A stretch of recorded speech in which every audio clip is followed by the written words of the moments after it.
went high five. We did the high five. Yeah. That is some epic walk-up music for a conference. That was I felt like that was the voice of God telling us we needed to impart some real wisdom. I feel like we have to live up to that now. Yeah, you ready for it? Yeah.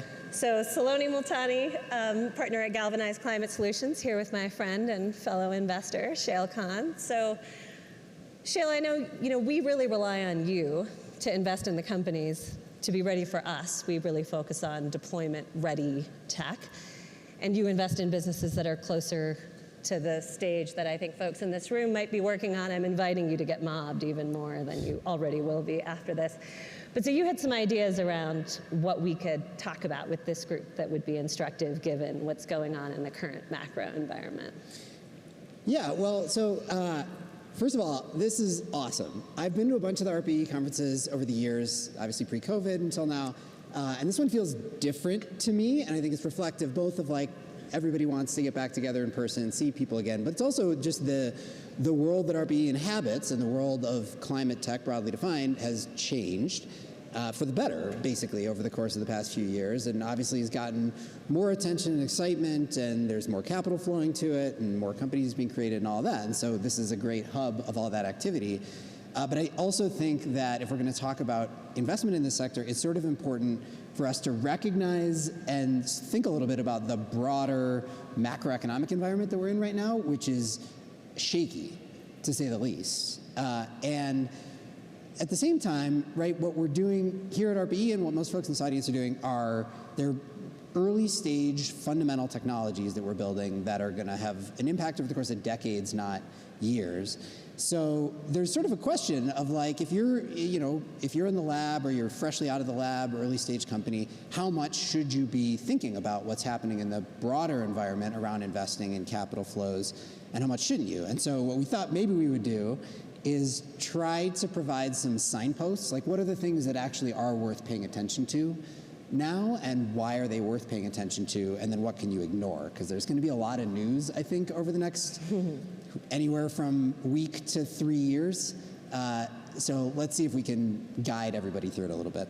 Yeah, and I think, as you talked about kind of the daily fluctuations, which can be pretty unnerving, I think the key is, and why it's relevant, is making sure that the work that you're doing, that you have the ability to buy yourself the time and make sure that you have the runway to be able to be ready when the market is open to you to get that next round of funding. So it's really about just ensuring that you can buy yourself the runway you need. So great, what's top of your list? Signposts. All right, so I was trying to think about, this is, I suspect, a quantitatively minded crowd.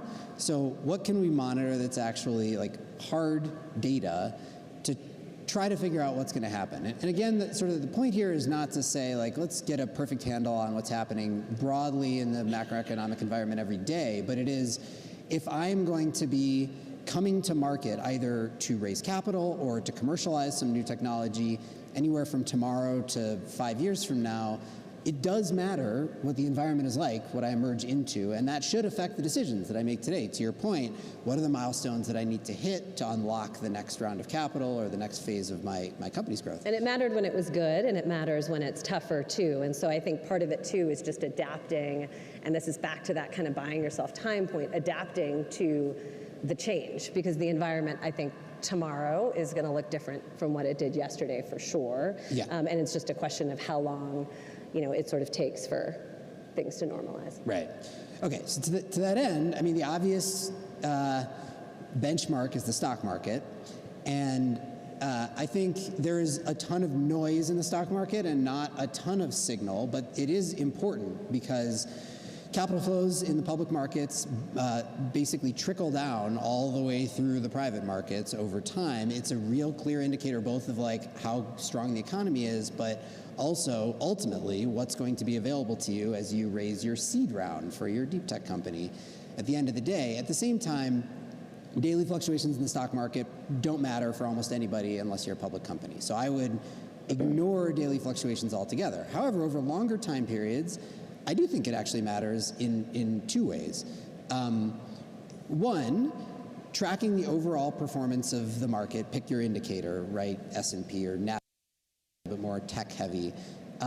that will give you a sense of what the sort of broad investor attitude toward how risky they want to be at any given time is. And the second thing that I like to do is try to create a sort of subset of the public market that I think is particularly relevant to what I do, and anybody could do this. We built this little climate tech index. So it's like 45 public companies, ranging everything from recently IPO'd SPACs to like Vestas and Siemens Gamesa, you know, big companies selling wind turbines, just to track how that index broadly is performing against the overall market, which I think matters because if you would have looked at that index over the past couple of years, you would have seen even in an overall bull market, climate tech was overperforming pretty significantly. Yeah, the delta is important, kind of that relative performance of That's your right. basket relative to the market. And that's an indicator that capital flows into climate tech-oriented things were growing. There was a belief that this is a sector that's worth doubling down on relative to your overall market. And so whether that continues, I think, is going to be an important question, because what we're going to have happening over the next couple of years at least is two countervailing forces. One being the macroeconomic climate, which appears increasingly likely to be challenging, and particularly in sort of tech circles, broader tech circles. And then on the other hand, the increasing recognition of the need and hopefully increasing demand for climate solutions. And so as those things collide with each other, the question is, what happens to the climate tech sector? Does it remain more resilient because of that countervailing force, or is it just subject to the same whims of the market?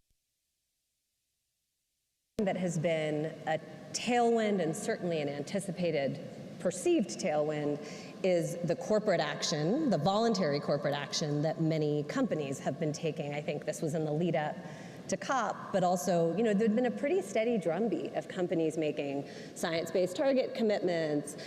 You were seeing action kind of from the investor community, Larry Fink's letter years ago, asking businesses to have a transition plan. So I think there was a, you know, from a combination of investor pressure, employee pressure, companies themselves, you know, wanting to actually position themselves well for the transition, you saw a lot of these commitments. And some of those commitments imply some of that demand signal you describe, right, for this new technology, commitments to certain profiles of purchasing that are more green, which helps to catalyze some of these markets. And I think looking the next few years to see that drumbeat, whether it continues, God forbid if you see rescissions, if you see companies now that the SEC is actually asking them to be accountable against the commitments they've made and provide reporting against those commitments, do you see companies continuing to stand behind them? Or in the face of inflating costs, do they look at something that is in the short term potentially a cost and say, we don't actually have the ability to make good against that? So I think that's going to be something, you know, all of us collectively in this room, in the climate community, you know, as consumers, as employees, as investors, that we maintain kind of that chorus of, no, this is actually the way that you create value long term, is by continuing to honor those commitments. I'm a huge fan too of looking at some of the activism, where you see public shareholder activism. The reason I find that compelling is in every case, the activist case is that the value creating path is to do the right thing on ESG as well. So those two things are aligned, the impact and the value creation. That's certainly a core part, you know, of how we think about our investments as well. But I think as that narrative and understanding permeates the broader market, that continuing to be, you know, a real groundswell of, wait, doing the right thing on climate is actually the value creating thing, is going to be critical to maintain, as opposed to it again becoming kind of a tax or a cost. Yeah, I think this is going to be super important, right? It has felt increasingly for the past few years, that if you are bringing a zero carbon, low carbon alternative to some difficult to abate thing, sustainable aviation fuel or green steel, or, you know, name your sector, it was becoming increasingly clear that there will be buyers for the early iterations of your technology while there is a green premium. And the reason for that was largely all these corporates making what we've called voluntary commitments, right? And I think what's the macro environment is going to test over the next however much time is the degree to which those were really voluntary.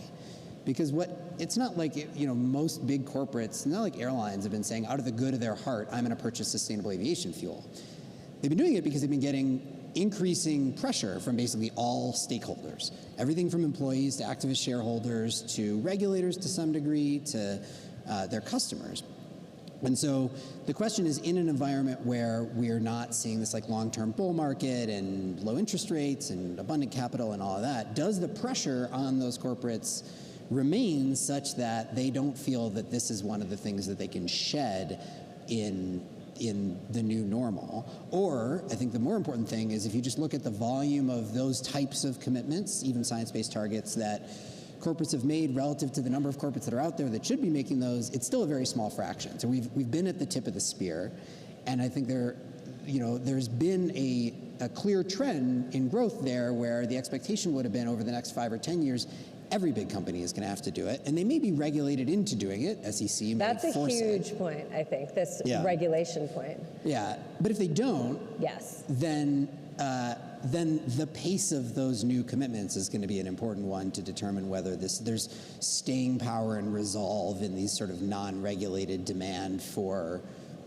low carbon alternatives to various things. Well, and I think depending on the jurisdiction you're looking at, I think policy has in some ways followed the corporate action. Yeah. People made commitments, so the SEC says, well, you've made a commitment. We need to ensure that there's integrity to the commitment, because our job is to ensure integrity in markets. And so I think in some cases regulators will follow, which makes it all the more important to keep that drumbeat of corporate action going, as opposed to them backing off of it.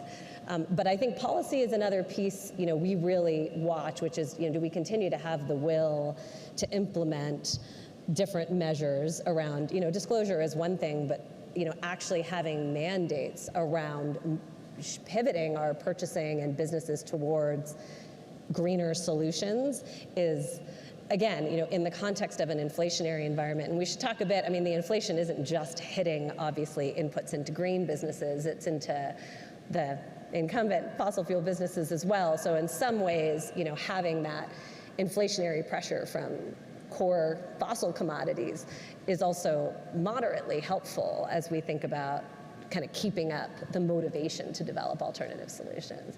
Yeah, I think so obviously the thing to track right now in terms of fossil commodity prices is the price of natural gas primarily, which is important because, so many climate solutions are ultimately a replacement for natural gas these days. Others are obviously a replacement for oil or coal or whatever it is, but natural gas is a double-edged sword, I think, in today's market as it pertains to the growth of new climate tech companies, because on one hand, we have incredibly high natural gas prices. We have high natural gas prices here right now, but in Europe, it's insane. And it's both the level and the volatility, right? It's the right. forward perception of what is it going to cost me to run this piece of infrastructure that requires natural gas. It's scary. Right, and incredible uncertainty about what the prices are going to be, and obviously that's a function of a variety of things, including the Russia-Ukraine crisis. So that's all good purely in the context of, if you're trying to build something that's an alternative to natural gas, your technology, like the crossover point, looks better than ever right now. And to your point, if you don't have volatile input prices, you look even better. On the other hand, high natural gas prices are also a big part of the cause of the macroeconomic turmoil that we are facing. And so at the same time that, it's nice to be able to compare yourself to natural gas, high natural gas prices are a problem economically generally. And so it's not going to make it any better for, capital flows in general. But I want to go back to the corporate thing for one second, because in the interest of providing clear signposts, one thing that I've struggled with a little bit is, okay, so we can kind of monitor the news and figure out, does this trend continue?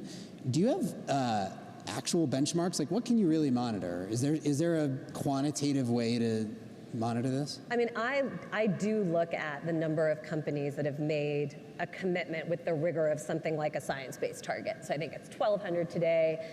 And there's a real process you go through to set those targets. It's sector specific. And so I think companies going through that process and actually signing up for that, particularly now that it is clear that when you make that commitment, there will be accountability, I think is instructive. And so I do look at that.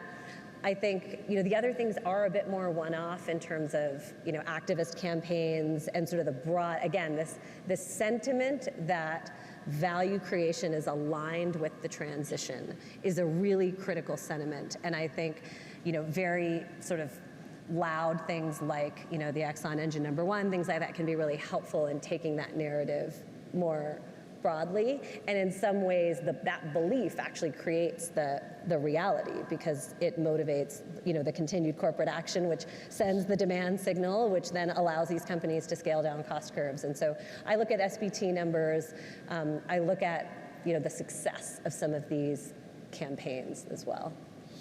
Yeah, I think that's right. I also think that things like the First Movers Coalition and other things. Shout out to our friends at State. Yeah, that's terrific. Are super important, right? Because you gather the buying power of there's a couple of these. There's another one called Mission Possible, which is run by RMI. And they're both similarly saying, let's take the hardest to abate sectors. So they all include steel, cement, chemicals, aviation, heavy duty, ground transportation, and so on, and say, let's get a bunch of buyers together to all commit to various things, but let's just say to commit to buying X% of my fuel from sustainable aviation fuel, or X% of my vehicles as electric vehicles, or whatever it might be, over the next few years. Those are voluntary commitments in the sense that there's no teeth generally if you don't hit it. There's no penalty. But you've made the commitment publicly, and you've done it as part of a consortium, and there's some sort of peer pressure. I mean, the nice thing about those is you've gotten together with 5 of your frenemies, basically, and said, we're all going to commit to actually helping these solutions scale down a cost curve, because we all need them. Yeah, and just from a truly practical perspective, also, a lot of companies, I think, are trying to get brand and marketing value out of this too. They want to be, and they don't want to be laggards. They don't want to be laggards, and they want to be perceived to be leaders and innovative and progressive and all of that. And so they start to get competitive with each other, and that's what drives this early demand that we need to see. And this stuff, I mean, again, back to sort of why are we talking about this at an ARPA-E conference, where most of the technologies that we're talking about here aren't in the market yet. You're going to need, commitments multiple years in advance in order to finance your first big manufacturing facility, which is going to build the thing that we need to sell. And so we really need to sort of make sure that that these end users have all the right tools in place and all the right pressure applied, such that they are willing to move on the time frame that we need. And I think the really important, the First Movers and Mission Possible, as with SBTs, the reason those commitments, I think, are critical is they are actually often procurement-related commitments. They imply dollars towards purchases of stuff required to prosecute their business, as opposed to being a marketing commitment, right? So the distinction between those things is, there might be a nice marketing commitment made, but has actually the CFO bought on it, the CEO bought in on it, has it actually become woven into procurement strategy? Because ultimately, to Shayle's point, you need buyers, you need off-takers. And so I think that is a critical distinction, and we cross the chasm. Whenever I talk to a chief sustainability officer today, the first question I ask is, who do you report to? And I think you've seen a transition of reporting into marketing move towards reporting into procurement, or reporting into the CFO. Sometimes the general counsel, because it's become a compliance issue as well. Which isn't bad either. Isn't awful. There's, people will spend a lot of money to avoid trouble. But I think, that's the shift that we really need to see continue, is have it embedded into actual business strategy and dollars. Okay, so Shayle, we have 1 minute. I have to ask you something. I hear you have a SPAC-o-meter on your phone. I call it SPAC Track, and it's nothing yeah, we're going to argue about branding. But so this SPAC tracker, are they coming back? What's it telling you? So SPAC Track is just this little database that I built up of, I tried to count all what I would define as climate tech companies with a fairly narrow lens that went public via a de-SPAC process in the past 18 months. And I'm at 39, and that's again a fairly narrow lens. So you could define it broader and you would get more, which is an incredible number. Just look at the number of climate tech companies that went public, period, over the previous decade. And we saw more just go public through SPAC in the last 18 months. And so monitoring the performance of those companies is particularly important. Can you talk, before we get to performance, talk a little bit about why it was such an attractive way for climate companies in particular Yeah. to go public through this alternative mechanism? It varied to some degree, but largely speaking, the companies that went public via SPAC needed a lot of capital. And through a de-SPAC and the pipe that would go along with it, you could raise a lot of money. And the weird thing that happened for a while was it inverted, the sort of cost of that capital was inverted. So it was cheaper, from your perspective, to raise that capital via a SPAC than it would have been to go to like a traditional growth equity investor who would have been the other alternative to raise your hundreds of millions of dollars that you needed to build the factory that you want to do, to make the batteries or whatever it's going to be.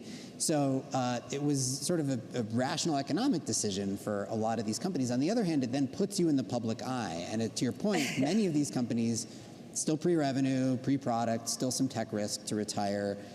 And now they have to report quarterly earnings and so on. They're going to have to do that for forevermore until they get taken private. until somebody takes them private again. Yeah. As a reformed public markets investor, I will say the tolerance level of the public markets to performance gaps versus expectations varies over time, but it is quite low right now. And I think the challenge of being public when you don't have that embedded predictability in your business is one that these companies are encountering. So I guess the answer to your question is I don't think they're coming back, at least not in any time soon, but I actually think that's a good thing because it has inverted back now. It's really, you don't want to go through a SPAC process. No company is like intentionally starting one right now. On the other hand, the growth capital is there at the moment. There have been a bunch of really big, like multi-billion-dollar growth funds that are committed capital that are going to be investing over the next 5 years specifically in climate solutions. And so if you can raise the same money that you needed anyway to build the thing, but you don't need to be in the public eye while you are still building it, I think that's a better. You can raise it from Shayle. Yeah, or you can raise it from of the story from either of us. Yeah, you raise it from you and then. And then you. Yeah, and then us. Yeah. I think we're running up the clock here. We're out of time. Okay. Well. Thank you guys. Thank you so much.